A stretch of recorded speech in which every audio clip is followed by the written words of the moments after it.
Welcome to the On the Edge podcast with your host, Scott Groves. So I'll go to you, man. What's an ism that sticks in your mind when you're rolling? Like, oh, I just got to get back to this position or this thought process, and I'm going to be good, even if I think I'm in a bad spot. He has one that's kind of like Dean Lister's, John Danaher's, like, why would you ignore 50% of the human body? One time he told me, I remember, I forgot exactly what position I was in, but I was using both of my feet and one of my hands. I was grabbing on with my hand, I was grabbing on one of the arms, and I was using both of my legs in some sort of guard type of position, and then one of my hands was just chilling, just hanging out on the mat.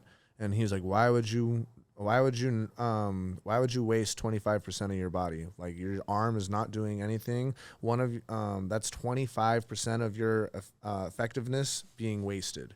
Right, so you should always have a task. That's what he said too, and this is the one that stuck with me. Is you should always have a task for both of your for all of your limbs, for both of your hands and both of your legs, and not only both of your arms and both of your legs, but your head. Right, you should always have a task for every placement for every piece of your body, and they should all be working towards you and trying to achieve a good goal. Right, so every single part of your body should be doing something, even if it's doing something small. Like if you're in full mount, just for easiest thing, for full mount, a lot of the times people are doing nothing with their hands. Their hands are floating, right? It's better to put your hands on the person, put your hand on their face, put your hand on their shoulders, put your hand on their chest, put your hands on their cheeks, put your hands down on them. Very commonly, people put their hands down on the mat. If my hands are down on the mat and I'm in full mount, my arms have some weight to them. So if my hands are on the floor and my head is over you, that means there's weight on the mat and not on you. If I would just posture up and place my hands onto you, now my hands aren't doing that much more. It's not like crazy more effective putting them on you opposed to the floor, but it's a little bit more effective. Yeah, it's a couple pounds of extra weight. There's a couple more pounds on you, dude. And now when you try and sit up, I can push your face, I can push your shoulders, I can grab your arms, I can start pinning your hands. I can use my hands to start setting things up and start being more effective. So just trying to not have dead body parts, you know what I mean? Not have wasted effectiveness. If you're not using one of your arms, that's like 20% of your body, you know? It's probably like 20-20, and then your head's like 10. Yeah. You know? I've noticed this, rolling a little bit with you. That percentage didn't add up, but it's okay. No, I got it. When I started with my buddy Jeff Martin, the black belt down in LA, who gave me like my first 50 lessons or whatever, I noticed it with him. He's probably built like you, 150 pounds, somewhere in there, 160 pounds, pretty like lanky but strong guy. And it's like, you roll with somebody who's 150 pounds, who's a white belt, it feels like my 6-year-old Gabriel laying on top of you. Blue belt, they feel like 150 pounds. Purple belt, they feel like 170 pounds. By the time you get to the black belt level, somehow that placement of that weight, all of a sudden a 140-pound dude on top of you heavy. Feels like 300 pounds. Yeah. And you're like, it's the same body type. It's the same everything. But that weight distribution, man, of just like, All right, now they're laying their 10-pound head on you. Now they've got a hand on your chest. Now they're gripping you in a way where like all their weight is in just like 3 little square inches of your nerve center, like on your sternum. It's a whole different, like, I almost feel like, forget the moves, forget the skill or the ability they're teaching. Maybe a black belt is just somebody who can double their weight. like if you can double your weight with pressure, that's a pretty amazing skill. Yeah. My goal is to feel like, you know, those, the asphalt, what do they call them? Fuck, I can't remember the name. Big rolly wheel, they flatten out asphalt, right? Yeah. Okay. That like steamroller thing. Yeah.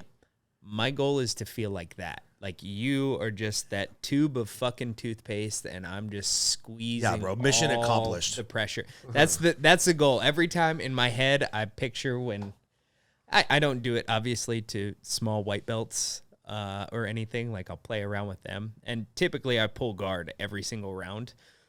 But my goal when I get on top is to feel like that. Like that's how I want to feel. I have that picture in my mind. I just want you to feel like you're getting smeared into the mat and there's nothing you can do about it. Yeah, which is such like, just as a man, it's such a degrading feeling. Like going back to your original thing of, you walk into the gym as a white belt and you think you're really badass. I remember reading something else in some article. I read too much. I read some other article where like, on average, a man's going to be in the 50 percentile, right? But there's like 3 things all men think they're in the 90th percentile of: fighting, fucking, and driving.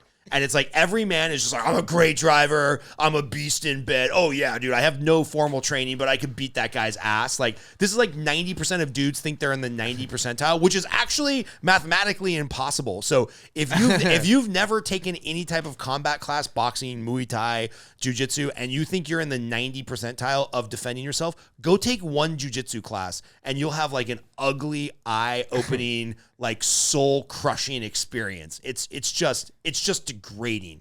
You'll realize you're in the bottom 10%. Yeah, exactly. It's so discouraging. I'm in the. I was gonna say I don't care about one of those, so I must make my percentages go up to the 2 I do care about. Right? Yeah, yeah. I don't care about cars. He doesn't care about. You drive a 1995 Saturn, I think. 2007. 2007 Saturn. Put some respect, brother. I was going to say, People, I drive up, and then other people my age are like, "Oh, you drive a shitbox." Yeah. I'm like, yeah. I don't give a fuck what I drive, bro. The fact that you care about your car makes me hate you. Makes me absolutely hate you straight off the back. The fact that you think you're better than me, and that your first words to me upon initially meeting you is, "Oh, you drive a shitbox." Oh, you're a piece of shit, dude. My first car was a Saturn. You care about your car, like, oh man, I hate people that care about their cars, bro. I feel like one day Jordan might be that guy, like living on the side of the road as like a guru, like pay me $5 for advice and then let's roll. Like, I just feel like you could be this homeless guru where you're just sitting there. It's definitely a near possibility for my future, bro. Homeless guru, pay me $5 and let's roll. That's definitely a possibility. You know, we got a spare Let's bedroom hope here, not. bro. We got a Let's spare hope bedroom not, here. brother. I was going to say, like, I'm with Jordan. Like, I don't really give a shit about cars. However, I just thought about it, and I'm pretty sure my truck that I drive is older than you. Like, It's pretty funny. I have a 95 Ford Ranger. So, yeah, it's older than you. Like, I bought it off an old farmer in Nebraska. It had been sitting in his barn for 16 years. I love this. So when I bought it, when I came back from Korea, it only had 72,000 miles on it, and it's 26-year-old truck. So, but otherwise, I'm with Jordan. Like, I don't give a fuck what I drive. Like, it gets me to point A and point B. Although now, having owned a truck, I never owned a truck before. I drove trucks. You know, everyone in Nebraska has a truck, but I didn't have one. My parents didn't have one. They had SUVs and everything. Now that I've owned a truck, I can never own a car as my primary vehicle again. Like, when I moved back, I made 90% of my money just by the fact that I owned a truck. And so I can never go back. You said move back. What did you go to Korea for, by the way? Did you go to Korea for a year and a half for jiu-jitsu? No, actually. That was a step back for my jiu-jitsu upon initial inspection, because I moved to, if anyone's ever watched the show Squid Game, this is where you might know the reference. I moved to Jeju Island off the southern coast of South Korea. My fiance and I decided, I was a journeyman in the union I worked at, which meant I could take withdrawals. I could leave the union in good standing. So like I mentioned, anytime I want, I can go back and go work for the union again. But we decided we don't have any fucking kids right now. Like, we don't have to stay anywhere. And neither one of us had ever been to Asia. And she has been a professional tutor in the past, for college kids, high school kids, and everything. And she came up to me one day and she's like, "Do you want to just move to Asia and teach English for like a year?" And I was at a point, I was like, yeah, fuck it. Why not? Like, let's go do it. So we took this online class. I think it was like maybe 12 weeks long, and it cost about $1,000. You take the class to learn kind of the principles of teaching and everything, which also helped for jiu-jitsu a lot. So we took this class, had to go do in-person teaching at a English as a second language school here in Vegas. And the woman, I don't think she'll ever watch this or hear this, but Natasha, I fucking love you. She was this old Russian woman, and I grew up around a lot of Eastern Europeans, like Russians, Ukrainians, everything like that. And so I have a soft spot in my heart for their cold hearts.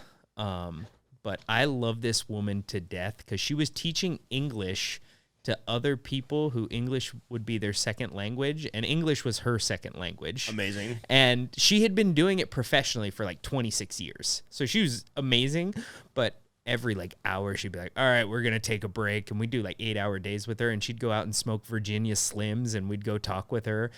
Fucking love that woman.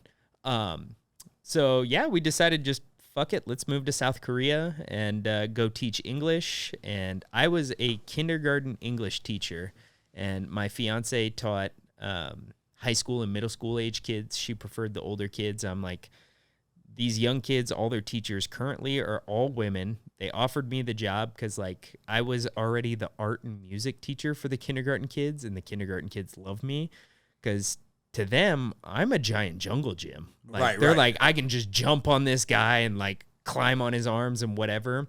They're like crazy giant Americans. Yeah, exactly. And so they asked me after a couple months in, they're like, hey, the old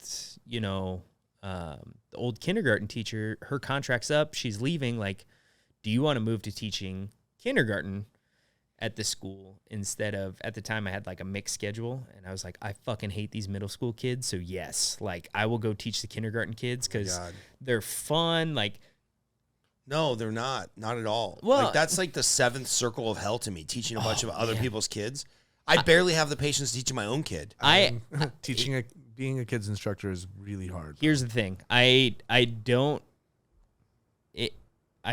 really like teaching kids jiu-jitsu classes. Well, here's the thing. I would enjoy it. I told actually Derek today. Derek was subbing for Yaz because Yaz is out of town. He's one of the kids instructors at 10th Planet Las Vegas. And I told Derek, children are like velociraptors from Jurassic Park, right?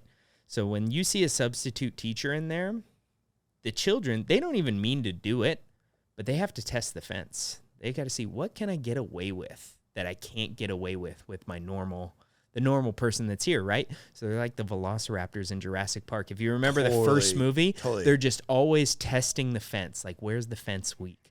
So like little kids especially, they're always testing the boundaries. Like, what can I get away with this new person here? That's why everyone remembers, even if you were a good kid in school, when the sub was there, you were a fucking... It was the best. You were a shithead. And it wasn't even intentional. It's just little kids... Human nature, man. They have to test those boundaries, and they have to figure it out. So if you can kind of establish it from the beginning and you're their regular teacher, you can get into a rhythm and get a good relationship with the kids and everything. Substitute teaching for little kids is hell.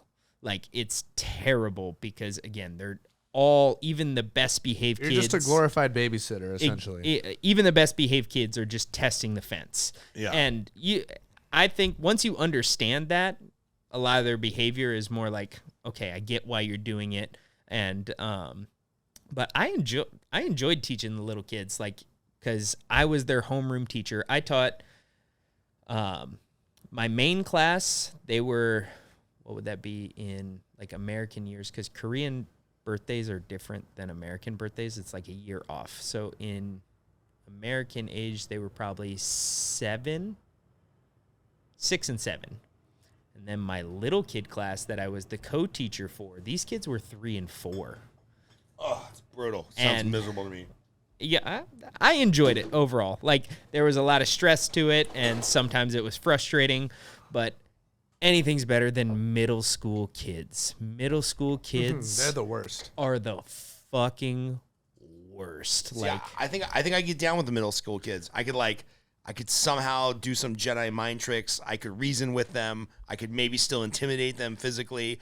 But I was going to say, the only way I can teach children is because I'm a jiu-jitsu instructor. I'm allowed to strangle them. Yeah. I strangle them in front of their parents. Yeah, that's awesome. I also wrist lock them. I do Aikido wrist locks on them. I throw them to the floor by their little baby wrists with one hand. Sometimes they standing tap, and it brings me joy. It just brings me such happiness. By the way, like the only move that I feel very proficient at because of my semi-wrestling background is like basically getting on side control and then manipulating people until they give up the wrist, and I wrist lock them, and people get so mad. Oh, wrist locks are the best. They get so mad when I'm laying on top of them, and they think I'm going for something really intricate, and then I just bend their wrist over. That's like my only high percentage submission, and people get fucking pissed.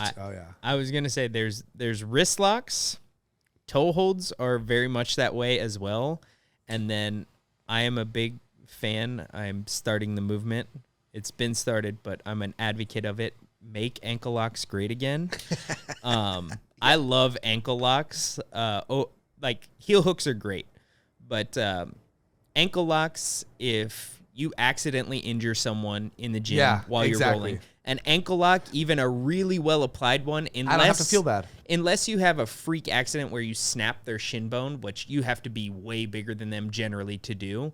An ankle lock, if you get a pop and something, it's all good, fucks up, like max, they're out for 2 weeks, right? Yeah.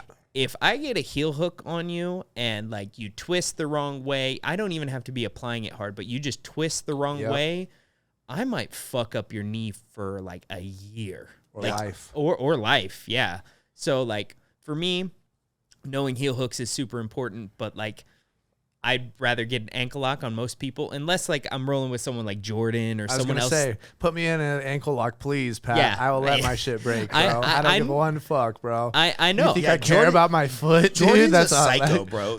Jordan really wants I was taking a private lesson with Jordan, and he's like, giving me the move, right? And then he's like, no, I'm fine. And it was to the bending point where like I was uncomfortable in a training setting. I'm like, no, dude, that doesn't feel good for me. Like, God forbid I like fall the wrong way. I can't manipulate my fat ass or something. Like, I'm gonna feel horrible if I injure you. And you're like, bro, you're not gonna injure me. I'm like, which is weird because in jiu-jitsu, like 90% of the moves is you're trying to break somebody's neck, and like that can make them a quadriplegic. But there's like this weird additional layer of awkwardness dealing with people's ankles and knees. I don't know why. Well, it comes from the Brazilians, brother. Yeah. Well, comes from the Gracies. I think that's part of it. And then like, for me, if I fuck up your leg, especially like, I'd feel bad if you work some kind of manual labor job. You're on your feet all the time. If I fuck up your leg, I might be fucking up your livelihood. Yeah. Obviously, the neck. Not me. I'm on a computer. You can do whatever you want. Well, same with Don't like. Fuck up my jaw, dude. I talk for a living.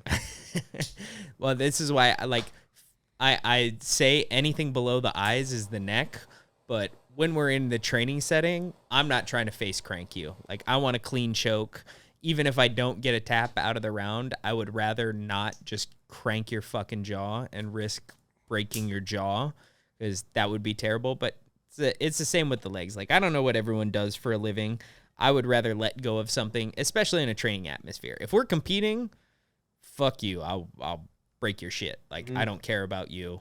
Like, I hope you recover afterwards, but in that setting, the responsibility is on you to not get broken. Fast. Yeah.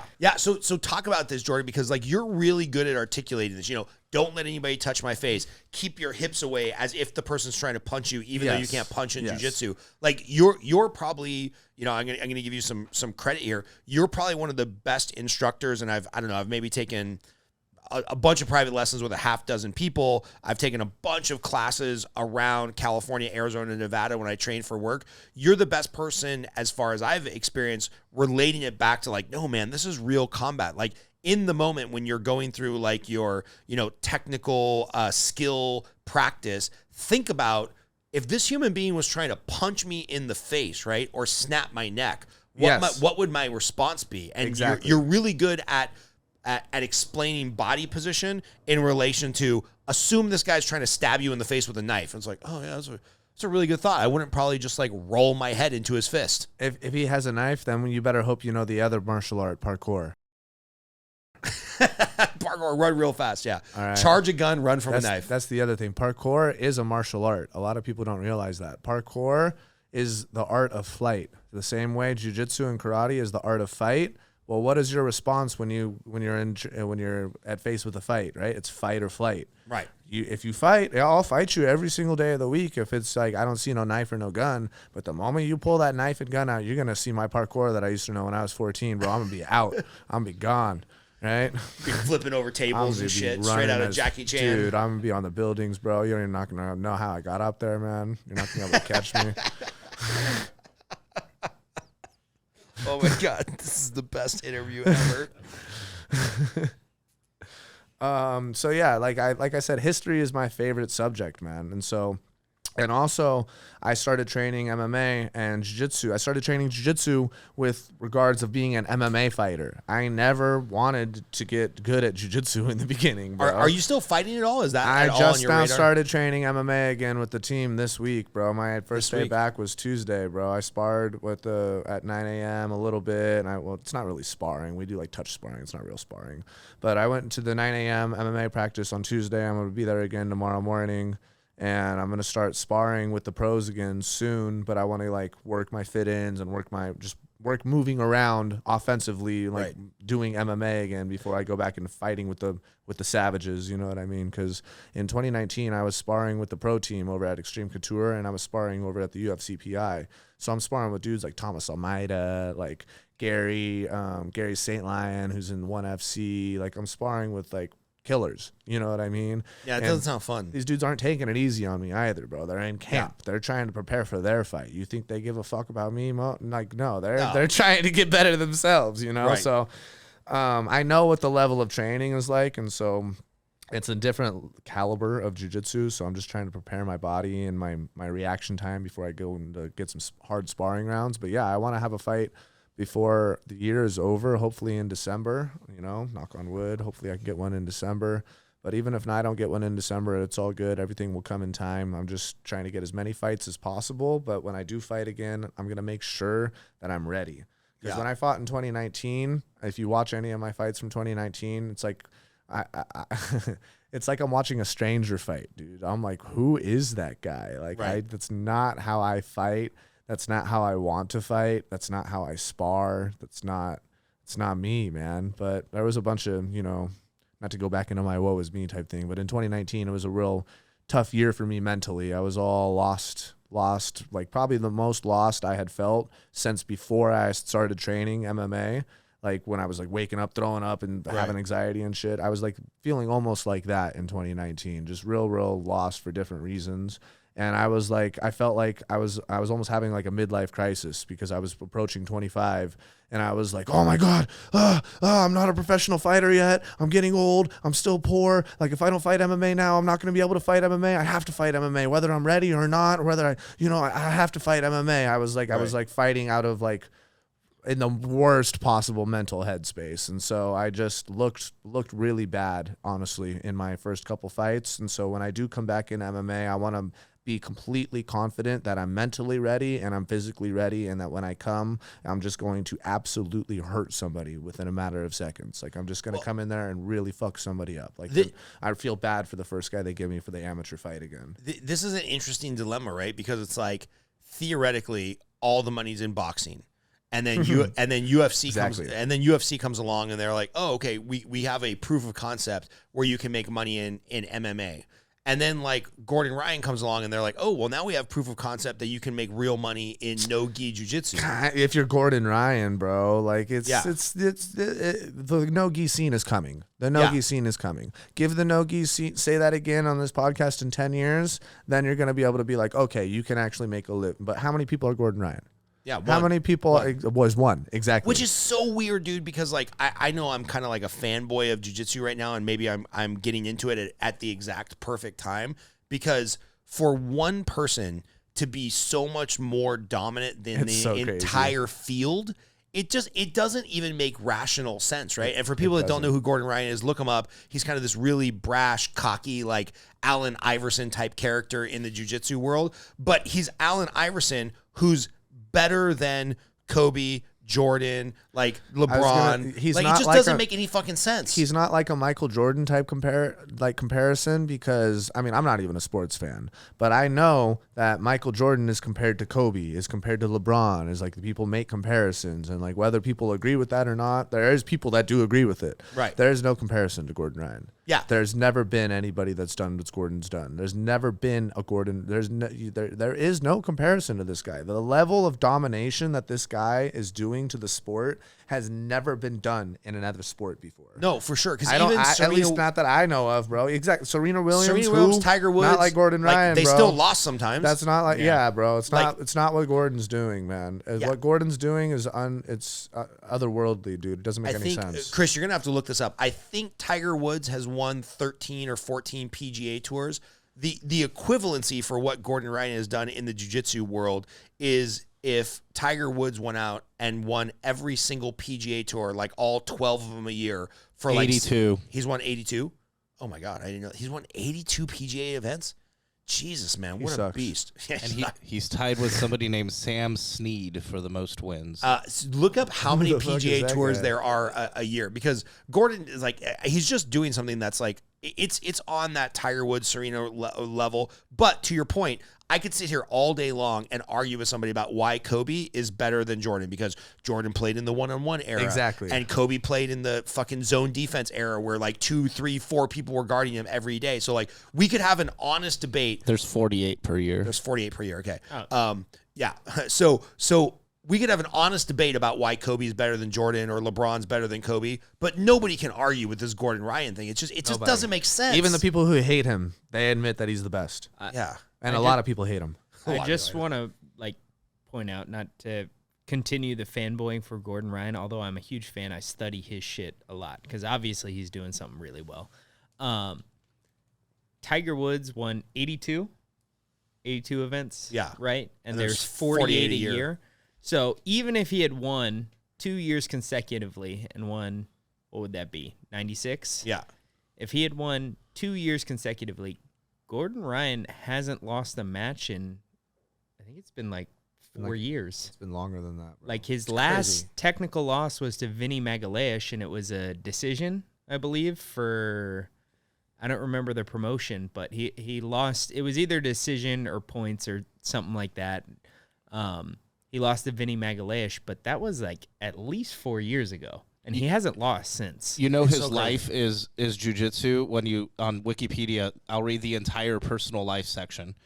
Ryan is also the older brother of Nicky Ryan, another successful submission grappler. Yeah, that's his whole personal life. That's personal life. And by the way, his girlfriend, a successful submission grappler. So it's like everything in his life. It's just so weird how successful he's been. But the genesis of the question was, you have this dilemma. Andy Varela, our coach and friend, has this dilemma. It's like, well, do you just become the best possible, amazing jiu-jitsu practitioner you can in no-gi, or do for your own personal wealth and well-being, do you have to go the MMA route and be like, all right, man, I got to get back to hitting the pads, and I got to do some Muay Thai classes, and I gotta train with these UFC fighters? Like, is that the only route in this current age for most jiu-jitsu practitioners to make a living? What do you consider a living? I think there's that Maslow hierarchies of needs. They always do this like survey where anything How much over money are you wanting a year? Yeah. like anything over 78,000, or there's some number that gets thrown out in the 70,000 range. It's like, all right, at $60,000 a year, you can like own a house, you can have a car, you can pay your rent. If you're making $40,000 a year doing jiu-jitsu, you're rich. Oh, that's so sad. All right. Well, I'll speak a little bit on this point because there's a little bit of a difference. And Gordon Ryan, what he does is his whole job is as a competitor. He's talked about this before, and this stems from, we spoke earlier about the difference between people who are good at jiu-jitsu and people that are good at teaching jiu-jitsu, because they're different skill sets.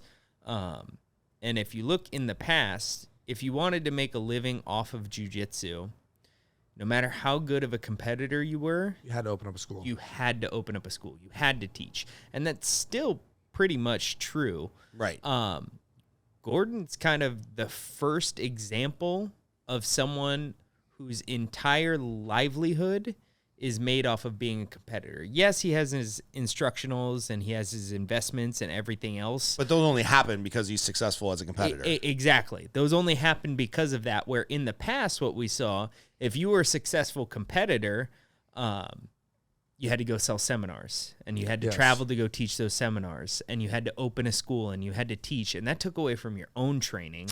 And that still is the norm for the most It- part, ex- even in the current day. Exactly. Like, But things are changing. yeah, Things no-gi are starting to change. jiu-jitsu, specifically no-gi jiu-jitsu, because I think without question, there's more money to be made in no-gi jiu-jitsu. Yeah, because gi jiu-jitsu, I enjoy practicing it. It's the most boring shit to watch. Oh, it's Somebody gets a fucking collar terrible. grip and you sit there for 6 minutes and then they're like, Jiu-jitsu's boring you to won, watch, you bro. won Did in you a. watch ADCC? I loved ADCC. I actually enjoyed loved it. I actually enjoyed it Man, a bro, lot. I was so disappointed with the ADCC. I was fucking like, bro, loved it. this is especially the absolute, bro. Did you watch the absolute of the ADCC? It was a little slow. Bro, oh my god, that was god awful, bro. That was some Jordan's real bad life mission. calls. Jordan's some life real missions boring for the next, matches. for the next 2 years is going Jiu-jitsu to just. sucks as a spectator sport, bro. That shit'll never be popular.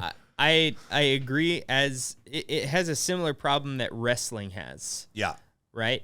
Wrestling, if you don't know shit about wrestling, doesn't make any sense to watch. Anybody can watch football, basketball. My example is I feel like that's because of the culture. what maybe That's definitely because of the culture. Because I don't understand sports with balls. It like here's- makes me start stuttering, bro. That shit don't make no sense. Here's to me, the thing, man. though. You're running a ball around a field. You're grown men. Like, when there's, all right, yeah. That, Jordan that is makes so no obsessed sense. right now. I I don't hate I don't team sports, understand bro. the I hate rule. 'em. I don't understand the rules of rugby, but I can sit down and watch rugby just as an entertainment value. I don't have to understand exactly why they blow the whistle, or hockey's another example. I don't know dick about hockey, but I will sit down and watch a game, especially if I'm hanging out with friends, and I can get the general idea well enough. But especially if you watch jiu-jitsu, no gi or gi. Gi's even worse for this, where if you don't know the intricacies of what they're doing, and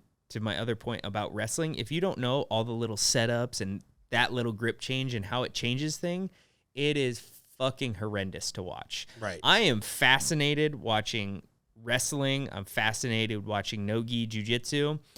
Gi jiu-jitsu is less exciting for me. I still watch it because I think it's interesting watching specifically, like, I mostly watch highlights of gi jiu-jitsu. Like, watching a full match for me Is painful. it's terrible. And to your point, like, I'll do gi jiu-jitsu because I started in the gi, and I have certain friends. When I lived in Korea, every class I took was in the gi, so I don't mind it, but I have a preference for no gi. Whereas, like, same thing with wrestling. Like, you have to know what's going on to be a spectator. Right. Like, if you take your friend that's never wrestled before and try and show him a Jordan Burroughs match, like, Jordan Burroughs is one of the greatest representatives for American wrestling of all time. But you watch one of those matches and most of it is boring. The action is condensed to a few seconds. Yeah, and by the way, most novice people trying to watch a wrestling match, they don't even know who's winning. Yep. Because at like the elite level, nobody gets pinned. So I still don't know who's winning Yeah, in yeah. wrong matches, bro. yeah, I especially still with the don't new know rule who's set. winning half the time in jiu-jitsu matches, bro. That's what I was just gonna say. Is like, even though yeah, there is something to be being educated in order to enjoy what's going on. Right. But like I just said, bro, I did not enjoy watching Bro, the first day of ADCC, the announcer made me leave for one. The first day of ADCC, I went there live. I paid $300 for these fucking tickets. Was this dude. the lady with the like? The Pride lady. Bro, if it was she a was lady, not- she was tripping, bro. She's on crack, dude. She's like, I I was like, what the hell she is going smokes like on? 9 packs a day. It was so Bro, weird. I love it. left, dude. I left the first day of ADCC. I thought specifically for her, having her announce all the competitors in a row and the country they're It was from, horrible. that was too real much. bad. However, for me, I loved Pride back in the day. Like, when I watch old fights, Pride is my favorite organization of all time. I love their rule set, and she's, the old announcer from them. Everyone knows her. There's a nostalgia for you there. For sure. Everyone knows her as the Pride lady. Right. And when she was announcing, like, the super fight, Gordon and Andre walking out, that's perfect for her. Just one or two guys. But when she had to rattle off, like, how many competitors do we it was have? really Like bad. 100 plus. It was When she had to very rattle bad. all those off, It's too much. That was too much. Yeah, Bruce Buffer does not do the whole fight. He comes in for his, let's get ready to rumble. Yeah. And that's it. And he's not there announcing the undercard. He's the hype man for the main event. For announcing all those fighters out, like that first day, and I saw a lot of people complaining about this, they should have gotten the person in the movie credits that's generic white guy number one. It's just like, and now representing the USA, Totally. Yeah. Andy Varela, or anything like that. They should have gotten that for the first day. Yes. But then to hype out individual matches, she would have been perfect for that. Yeah. Because her voice is good for that short time span. And individuals where, like, you already know their fucking name. Like, you don't actually need to hear the name, but, like, the nostalgia factor from her announcing for Pride and everything would have been enough for that. Now, ADCC, Seth Daniels and Mo Jasm made their decision to go with her. Like, they did an amazing job with ADCC putting it on and everything. They did. And amazing show. And fun thing, Seth Daniels, he runs Fight to Win. I competed in one of his competitions back before he was doing the professional events and got to meet him. This was probably 11 years ago when he was still doing like local tournaments all around the USA. And the tournament I competed in, Seth Daniels, if you ever hear this, I remember meeting you, was the Iowa Grappling Championships. And it was in Council Bluffs, Iowa, which Council Bluffs, we call it Council-tucky, similar to Hendertucky. Beautiful. So it was Great in Council Bluffs, Iowa, and this was probably about 11 years ago. And I remember talking to him back then and everything. And even that tournament back then, I remember how well he ran it and everything. I was like, man, I wish every jiu-jitsu tournament was run by this guy because he does an excellent job. And then Mo obviously does an amazing job. I'm going to disagree. I fucking loved ADCC, all the matchups and everything. I liked the final matches. The finals were good. I liked the first round matches and I liked the final matches, but the in between, the mids between the first round of matches and the finals were kind of unimpressive to me, and the entire absolute was unimpressive to me. Jordan was just mad he wasn't there. I was there the second day. No, in it. I mean, Oh yeah. Well, I wasn't mad. I was mad I didn't do better at the trials. I should have done better at the trials. Go for it. Yeah, but Jordan's made it clear, like, his path is continuing to teach, better personal responsibility, focusing on MMA again. He wants to kill somebody in a fight so he can probably get on tough. I think that's clearly your path, right? Yeah. What's your path? For jiu-jitsu? Just for life, man. Man. Besides knocking out 12 kids, which I pity your poor girlfriend, fiance. So for me, the path that I see in my mind is I want to open a jiu-jitsu school down the line. Like, I love teaching jiu-jitsu. It's what I enjoy doing. Like I mentioned earlier, I have cultivated skill sets. I could go work in numerous industries and make a living doing a lot of other things. Like I said, I could go walk back into my union job tomorrow, make more money than I do doing jiu-jitsu, and work less hours. But I don't love doing it. Like, it's just a job.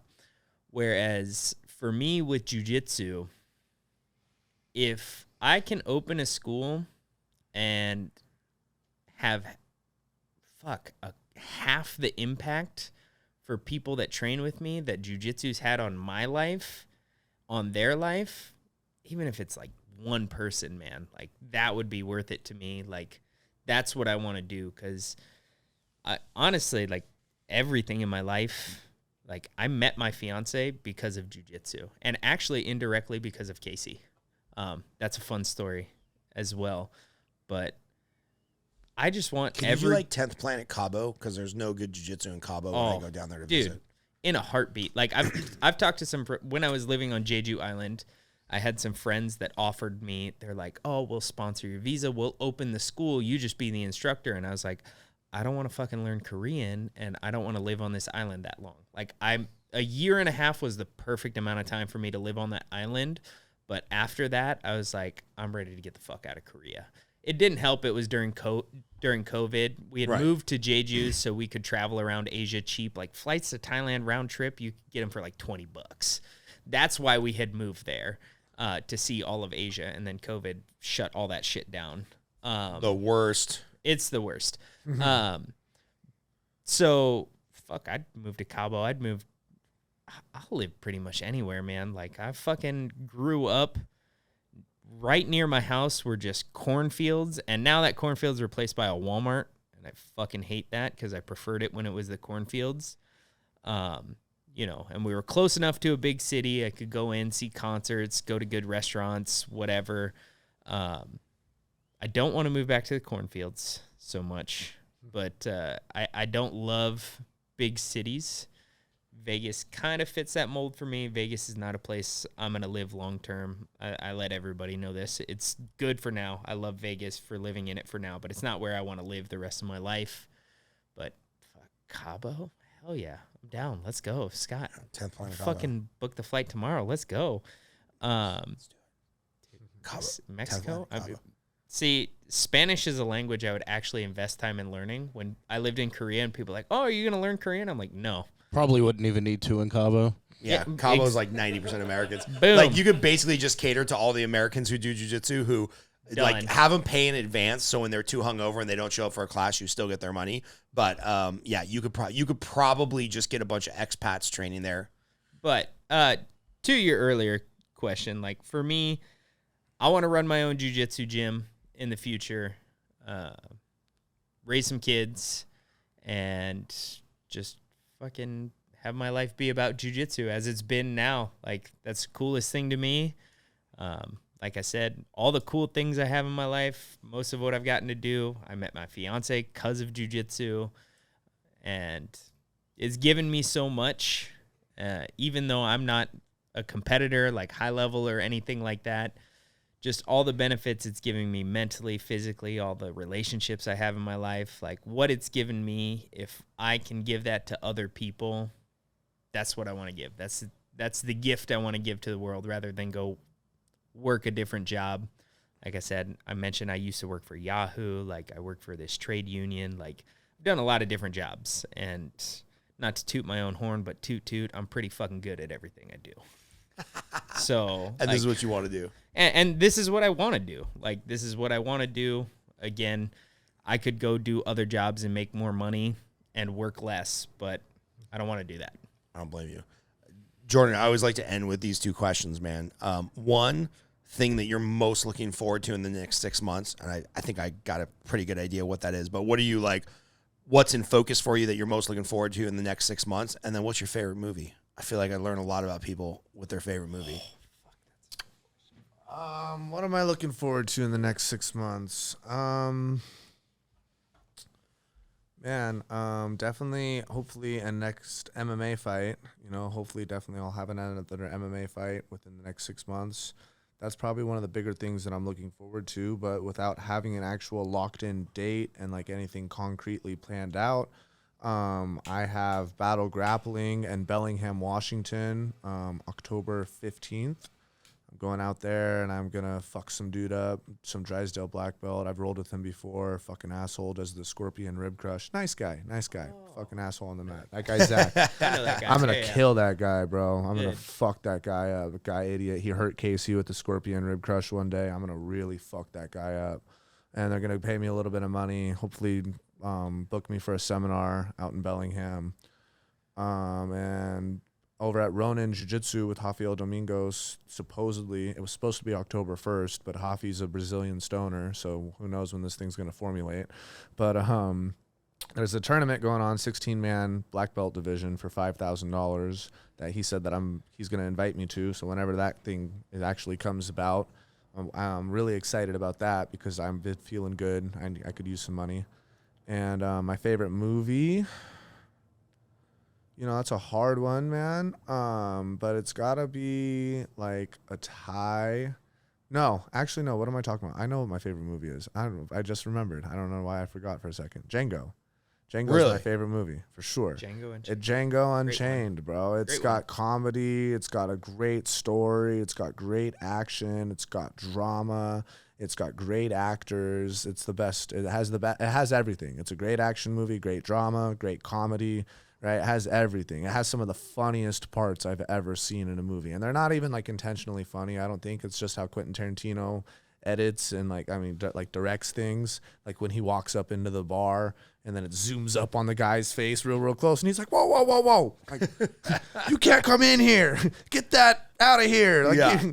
oh my, bro, I almost tear up every single time I see that in a movie. It's just an excellent movie, man. Yeah. Second Quentin closest, Tarantino- Tropic Thunder. Tropic Thunder is a second Tropic Thunder's close. So I don't even know you can make that movie today. Oh, dude, you can't. Definitely There's People so are many, pussies. so many Ariel's inappropriate black, lines. bro. I You know. can make white people black, but people would lose their mind. Lose bro. their mind over if you Robert did it Downey that Jr. way. playing If a you black did that guy. again, bro, you can make like a white animation character into an actual black person, but you can't cast a white person as a black person. Dude, people that would movie- freak out, bro. The fucking whole booty sweat line Oh, it's when the he's like best. trying to hide that he's gay. And he's like, no, man, I like the pussy and I like the titties, but man, those sweaty buttholes. It's like it's Two the whole controversial scene, movies are my favorite movies. Yeah. Django and Tropic Thunder. Two Not- very controversial movies. Not shocking. Those Not are my shocking. two favorite.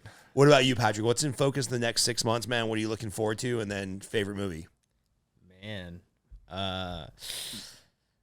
the next 6 months, what am I most excited about, or what's in focus? For me, it's just dialing in my craft more for teaching jiu-jitsu. I'm constantly trying to get better at that. So that's what I'm most excited about. I would say, my wedding, but like we don't even know if it's going to be in the next 6 months or in a year or whatever. I was just happy to finally give her the ring. I'd been holding on to that thing for fucking 9 months. Damn, dude. Trying to find the right time and the right place and everything. These bugs are like all over Jordan. They Toughest, haven't touched me once. toughest. It's because They we're keep flying smoking. right into my face. Yeah, man. toughest guy in the room, and he's fucking terrified of a little grasshopper. Well, literally flying into my cheeks. So, yeah, that's what excites me over the next 6 months. Like, I don't have any one singular event I'm thinking of. Like, oh, that's the thing I'm looking forward to. For me, it's just I enjoy every day. Like, I fucking love what I do. So I'm just happy every day. Might get to do a couple cool trips here and there that will be awesome. Cabo. I will get on a flight today, like to go to Cabo. Like me and Jen, my fiance, we need no convincing. You're like, you want to go international? Like my bag's packed. Like I can leave. I'm always down. I love traveling. I'll teach your classes. I never. Dude, do you know how cheap you can live in Mexico? Oh fuck, dude. Like Pretty cheap. dirt fucking cheap. So anyway, I So digress. that $40,000 that jiu-jitsu will learn you, that's a upper middle class living down there. Boom, Yeah. done.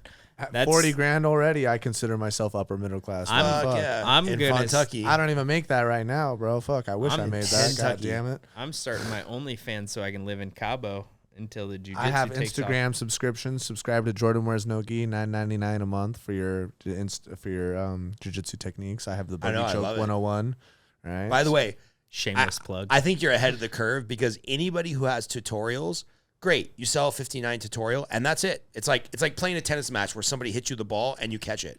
But fucking subscription, that's where the money's at. So if you can just keep putting up good content and get subscribers, like forget the $59.99 tutorial that anybody sells. If you can get reoccurring revenue with $9 a month for subscribers, that's where the dollars are at, bro. I was going to say, I'm a fucking dinosaur. I'm working on writing like an ebook essentially right now.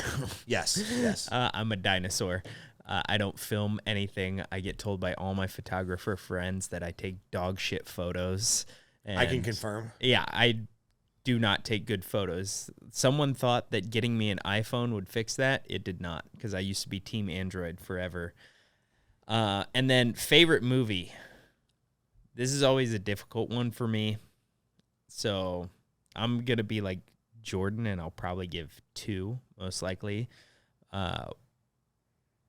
Probably my favorite movie, if you're going to ask me on the spot, gun to my head right now, it's a movie called Fearless with Jet Li. I don't know if you ever saw it. Dude, that's OG movie. You know that one? I was like, movie. there's no way he's talking about with Jet Li. I was like, it's So good. I love beautiful. I absolutely love that movie, and I'm one of those people, like, if I watch films in a different language, I can't watch it dubbed over. I have to watch it in the original language, or else it fucks with my brain too much. And I'll read subtitles. I don't mind. I wasn't allowed to watch much TV as a kid anyway, so I read a lot. My grandfather was a librarian, so I don't mind reading. So probably Fearless, I would say, is my favorite movie of all time. And secondary favorite, I would have to say Anchorman when it first came out. Beautiful. Love that movie. Fuck, it's so Hilarious. fucking funny. It's so funny, and it's still funny. Like, I watched it fairly recently. They don't make movies like that no more, bro. And, like, there's some of those movies you watch that they, like, were really funny when you remember them, but then you rewatch them, and it's like, Even funnier. it's not that great. Still Like, funny. Anchorman's still funny. Like, an example of that, I remembered vividly loving the Austin Powers movies when I was younger. I tried to rewatch one recently, and I was like, Painful. I was like, I fortunately, I only watched one of them, so I still have fond memories of the other ones. I can be like, all right, I used to watch these with my little brother, and they were funny, and we had a good time, and I haven't tarnished the memory of those. But, like, Anchorman still fucking holds up. Anchorman is still excellent. And then, so I'm going to steal from Jordan. I'm doing 2 movies. Fuck your question. I'm doing 2 movies, not one. Fearless and Anchorman are probably my 2. So I thought The Great Outdoors and a bunch of these John Candy, Dan Aykroyd movies were hilarious when I was a kid. And same thing. I tried to watch them as an adult, and they just don't hold up. Like, the 80s kind of slapstick does not hold up. But conversely, just the other day, I saw, I don't know, something recommended, Hulu, Netflix, whatever, recommended Tommy Boy, and I watched it. Oh, fuck, it's fucking so laughed my ass off, bro. It's so that funny. movie just Tommy Boy? Tommy Boy with Chris Farley. I've never seen it. Oh my God. It's Dude, I'm it's not a fucking big Chris funny. Farley fan. From I what know, I've seen, but though.